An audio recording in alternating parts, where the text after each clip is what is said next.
Om Swastiastu, pemirsa Bali TV, kembali Bali Post Talk menjumpai Anda bersama saya Nyoman Winata, redaktur pelaksana harian Bali Post. Kita masih bicara tentang Bali, pariwisatanya, lingkungannya, apakah sedang baik-baik saja? Saya akan wawancarai pelaku pariwisata, tokoh pengusaha di Bali yang pemikirannya layak untuk kita dalami, layak untuk kita kaji. Pak Wanudian Agung. Kita sapa dulu, Om Swastiastu. Om Swastiastu, selamat pagi, apa kabar? Gimana kabarnya Pak? Kabarnya oke Pak, sehat-sehat Pak. Tetap sehat. Kabarnya baik-baik. Gitu. Ya, tetap semangat ya Pak Gun. Ya, semangat terus. Tapi kalau kita bicara Bali, baik-baik Cara saja Bali kan? lagi nggak baik-baik amat. Oke, Ya, berarti betul. baik. Makanya nanti kita luruskan kenapa begitu. Ya. Padahal pariwisata lagi booming naik ini Pak. Ya. Apalagi ini musim Juli Agustus, Juni itu udah mulai. Tadi aku ke Pantai Kuta pun penuh Pak. Di pantai penuh sesak orang. Udah macet ke Pantai Kuta pagi-pagi jam 8 tadi. Di pantai banyak orang surfing, berarti pariwisata harusnya baik-baik amat Pak. Ini kan masalah pembagian rezeki yang belum baik-baik amat, kan begitu kira-kira. Kunjungan wisatawan domestik maupun asing sudah Naik Pak, sudah mau mendekati recovery lah. sudah. Sudah agak normal lah, comparing sebelum pandemi kan begitu. Tapi kita kemarin sempat mendengar ribut-ribut warga negara asing, entah itu turis atau apa yang justru berbisnis, dan pengusaha lokal ini sudah mulai teriak-teriak ini. Tuh. Nah ini perlu diluruskan, karena asing tuh kalau mau bisnis harus punya visa bisnis. Kalau mau bekerja harus punya visa kerja. Memang asing tuh boleh jadi turis. Ya, tapi kalau bisnis, visa bisnis, kalau bekerja punya visa kerja. Kan begitu. Cuman sekarang ini kan ada visa baru namanya Golden Visa 10 tahun. Jadi dipermudah untuk asing ini, kan Indonesia perlu duit kan begitu.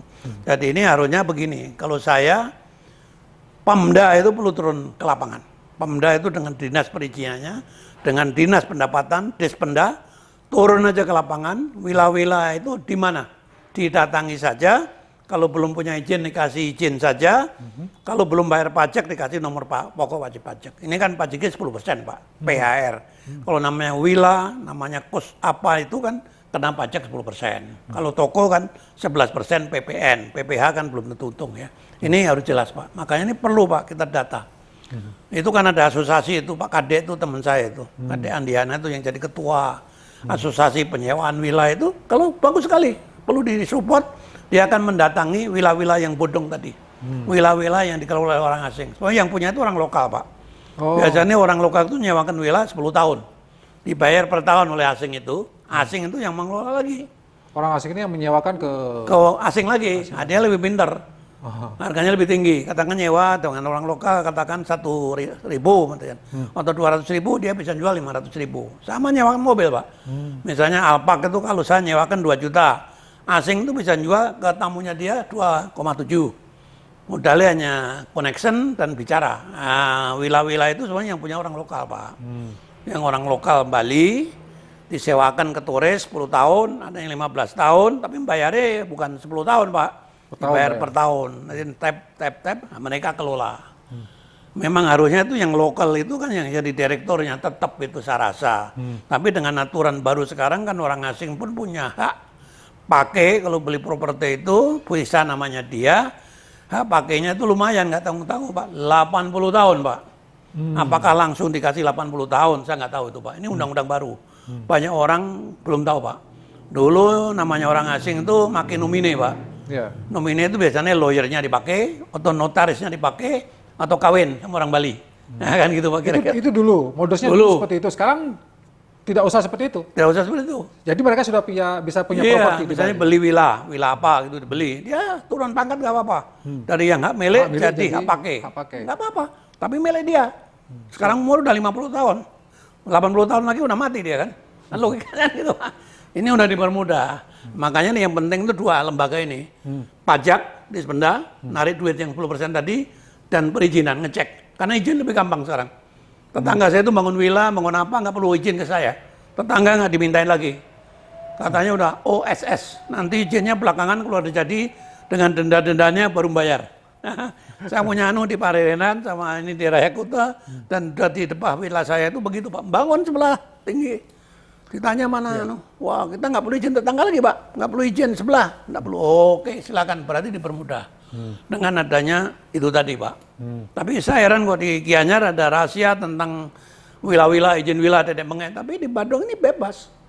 Saya tahu persis itu tanahnya, itu tetangga-tetangga yang bangun-bangun itu nggak ada izin. Ke saya minta izin juga tidak. Biasanya kan Kulon Wun, tanah tangan kanan kiri, Penyanding barat, ya? selatan, Ya. penyanding. Sekarang nggak perlu lagi.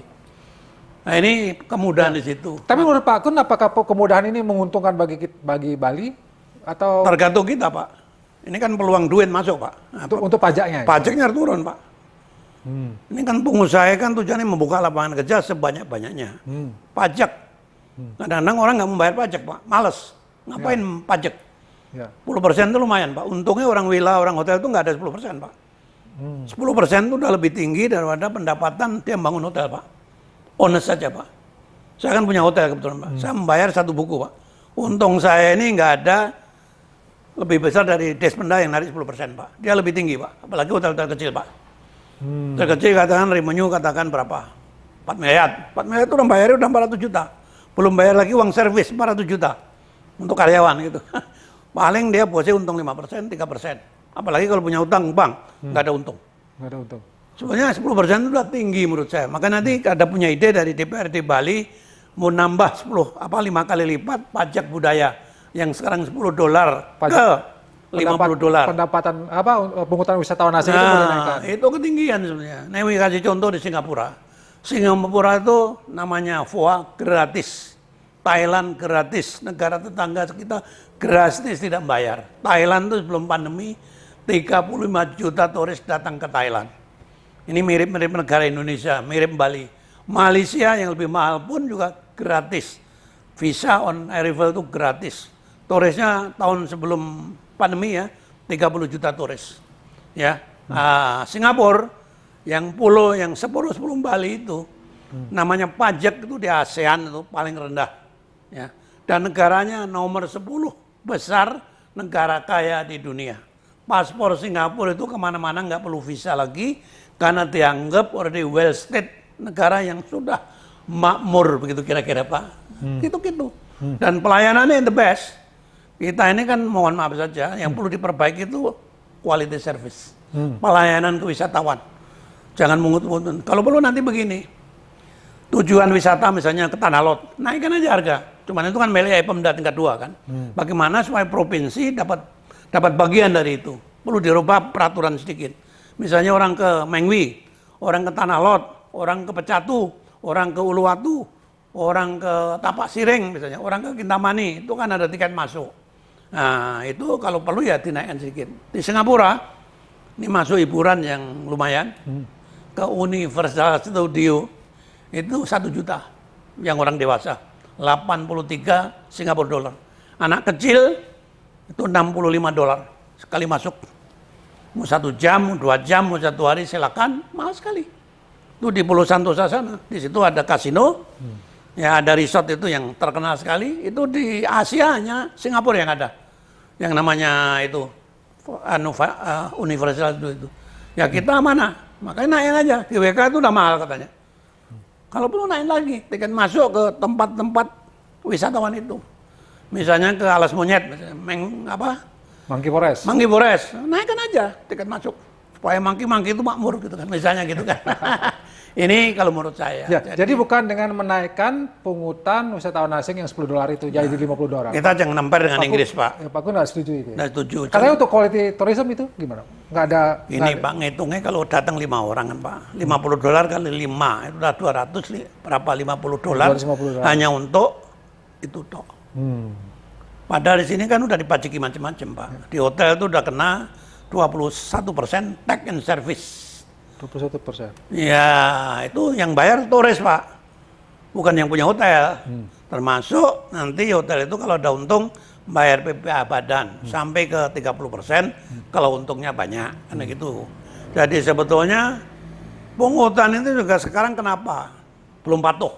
Ya. Yang $10 itu baru 30% yang bayar. 40%, 30%. Hah? 40 atau 30 begitu. Kenapa? Counternya nggak jelas Pak. Counternya itu Sistem yang, pungutannya nggak jelas. Pemungutannya. ya di counter itu juga nggak ada. Kenapa nggak nebeng aja?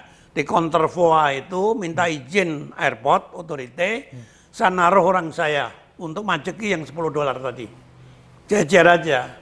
Nanti modalnya apa namanya edisi untuk ngeprint apa kredit card itu, kalau mau narik $10 kan orang kan bawa cash, bawa kwitansi sekalian di situ. Berapa orang nepeng aja sebelahan. Kenapa nggak boleh kan?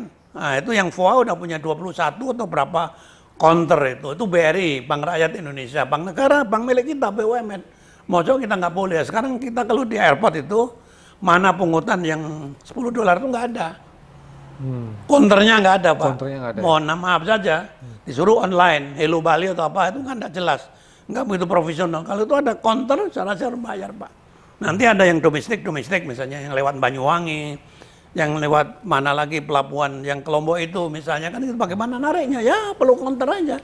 Menu nggak bayar orang. Kan itu mau yang narik Despenda atau apalagi kan banyak. Makanya sekarang yang dikuati itu yang urusan ini tadi, narik pajak tadi. Despenda itu tambah orangnya, kalau perlu sampai ke kecamatan, syukur sampai ke kelurahan, jangan ada di kabupaten aja. Ya perizinan juga gitu, dipermudah. Sekarang udah mudah, cuman itu tadi, working together nggak ada, koordinasi nggak ada, maka jangan sampai nanti lokal dengan WNA itu berkelahi, gara-gara nyewakan wilayah, gara-gara dia nyewakan mobil, gara-gara dia nyewakan sepeda motor, kan begitu, ini akan terjadi. Karena rebutan rezeki tadi. Dan itu sebenarnya Torres yang gitu-gitu ya Torres nggak kaya juga. Kalau dia kaya kan nggak mau begitu-gitu, Pak. Kira-kira kan gitu, Pak. Ini bersaing dengan pengusaha lokal kan. Nah, mudah-mudahan asosiasi yang dibikin temen itu, Pak Kadek Andiana itu bisa hidup. Bekerja sama dengan Pemda, mungkin dengan stakeholder yang lain, ada PHRI, ada wilayah asosiasi, ada GIPI, dan sebagainya, dan dinas perizinan. Kan menertibkan itu kan swasta nggak boleh, Pak. Pemerintah kan gitu kan. Jadi menurut Pak Kun yang paling penting sebenarnya dilakukan sekarang adalah menegakkan aturan, Pak. Aturan. Pemerintah tegas gitu. Ya, ini kan rebutan rezeki seolah-olah. Itu Pak. bisa ditanggulangi dengan pemerintah tegas ya. Iya, yang bagian mengawasi uang yang mana. Kalau WNA mau bisnis di sini ya pakai visa bisnis gitu ya. Kalau ya bikin villa harus kena pajak, berizin gitu ya. Makanya sekarang kan dengan itu yang namanya golden visa itu bisa apa?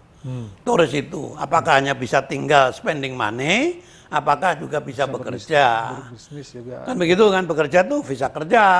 Kalau berbisnis, visa bisnis, kan begitu Pak. Kalau di negara maju kayak di Australia itu namanya yang jelas itu ya ada visa kerja. Misalnya lulus cum laude di sekolah mana, di Melbourne Uni atau di RMIT, dikasih visa kerja 2 tahun. Kalau dia meningkatkan itu, cari green card. Green card itu permanent resident. Dia bisa bekerja, bisa bisnis, yang tidak bisanya pemilihan umum aja di negara mereka. Ini Amerika juga gitu Pak. Memperlakukan mahasiswa asing itu kalau dia pinter, dikasih green card. You boleh kerja di sini, you boleh bisnis di sini, orang-orang pinter itu tidak lari Pak. Memang harusnya kan orang-orang pinter itu yang orang Indonesia kuliah di Harvard, kuliah di Boston, kuliah di Melbourne Uni, kuliah di Monash itu pulang. Ke Indonesia kan, bangun di Indonesia. Tapi kalau di sana udah dikasih fasilitas yang bagus kan enggak apa-apa. Nah, ini kembali. Dan ini kembali FOA. FOA itu tidak ada namanya screening turis, nggak ada. Karena harus cepat Pak pelayanan. Makanya kalau mau ngecek kualitas turis ada screening Pak. Saya ke Eropa itu mahal bayarnya Pak. Dilihat bank garansi saya berapa, uang saya di bank berapa. Tapi berlaku 5 tahun Pak. Di seluruh negara EU, Schengen. Amerika sama, kalau saya dapat visa dapatnya 5 tahun, multiple. Australia sama, dapatnya 5 tahun Pak. Saya datang anytime, maksimum 1 bulan atau 3 bulan saya lupa, anytime Pak. Jadi itu udah diseleksi Pak. Oh ini panudian akun, punya uang di bank, the last 3 bulan sekian-sekian. Nah sekarang ini dengan FOA itu kan mempercepat servis Pak. Nggak sampai nginterview turis, if you have money or not, di bank nggak sampai Pak. Maka datangnya turis kere gitu kan, mohon maaf saja. Orang turis mau bekerja di sini, itu kan efek sampingnya Pak. Sebetulnya udah bagus. Berarti FOA-nya harus dihapus atau diperketat lagi Pak? Sekarang kan udah bayar Pak sebenarnya. Sebenarnya udah bayar $38 itu udah lumayan Pak. Negara lain tuh gratis Pak. Di Thailand gratis. Tapi screeningnya harus benar-benar Pak ya kalau mau. Ya, ini yang penting. Cuman ini kalau FOA itu kan main cepat servis Pak. Jadi nggak bisa nyerekding. Atau aturannya begini, sebelum berangkat ke negara kita itu mereka dikasih info dari konsulat kita atau kedubes kita harus bawa bank statement dari bank, gampang minta. Iya. Saya mau ke mana, minta ke Bank Mandiri atau Bank BCA, uangku ada nggak di situ, mau cari visa kan begitu. Itu nggak terlalu sulit Pak sebetulnya kalau mau. Kalau nggak ya begini Pak, itu side effect. Kemudahan bagus, tapi menyeleksi yang kualite kan susah Pak.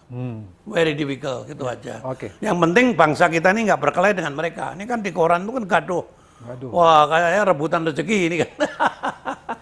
Baik, Kita luruskan aja. Oke, terima kasih Pak Kun atas